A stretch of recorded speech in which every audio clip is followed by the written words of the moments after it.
चलिए पढ़ते हैं विश्वनाथ त्रिपाठी द्वारा लिखित हिंदी आलोचना का 25वां संस्करण। यह संस्करण हिंदी आलोचना डॉक्टर इंद्रनाथ मदान द्वारा संपादित एक सर्वेक्षण माला के अंतर्गत राजकमल प्रकाशन से वर्ष 1970 ईस्वी में प्रकाशित हुई थी। तब मुझे अनुमान भी नहीं था कि इस किताब को पाठकों की इतनी स्वीकृति मिलेगी। हिंदी आलोचना अभी तक लगभग उसी रूप में प्रकाशित होती आई है। केवल एक अध्याय रूप और विचारधारा जोड़ा गया था। इस संस्करण में कुछ नई सामग्री है।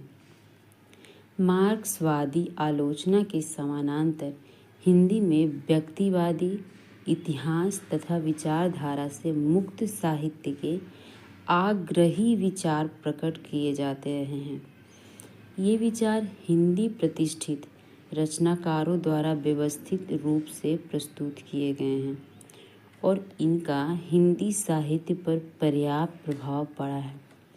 समाजवादी विचारधारा सामाजिकता पर बल देती है। ये समरूपता या सामूहिकता के विरुद्ध इकाई पर और व्यक्ति की अस्मिता या विवेक पर धारा में विलीन हो जाने से बचने का उपाय ढूंढते हुए, यह उपाय किसी विचारधारा में नहीं, रचना धर्मिता में है। मुक्त अनुभूति के सौंदर्य क्षण में है। सौंदर्य क्षण और अनुभूति समकालीन आलोचना का प्रमुख मुद्दा रहा है। अज्ञेय और उनके समर्थक विचारक क्षण में सार्थकता का अनुभव करते हैं। मुक्तिबोध सौंदर्य क्षण को वास्तविक जीवन का ही उद्भास मानकर उसे फिर जीवन में समर्पित कर देते हैं। मुक्तिबोध सौंदर्य क्षण को लगभग उसी प्रकार विश्लेषित व्याख्यायित करना चाहते हैं जैसे भौतिक विज्ञानी अणु को विखंडित और विश्लेषित।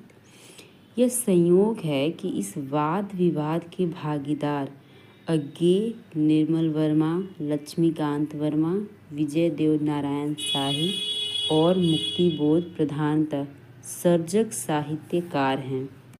परस्पर विरोधी प्रवृत्तियां परस्पर पूरक भी हैं। हिंदी आलोचना के उपसंहार में समर्थ साहित्यकारों के योगदान की चर्चा करते हुए दिनकर, अज्ञेय, गिरिजा कुमार माथुर और मुक्तिबोध के विचारों का उल्लेख किया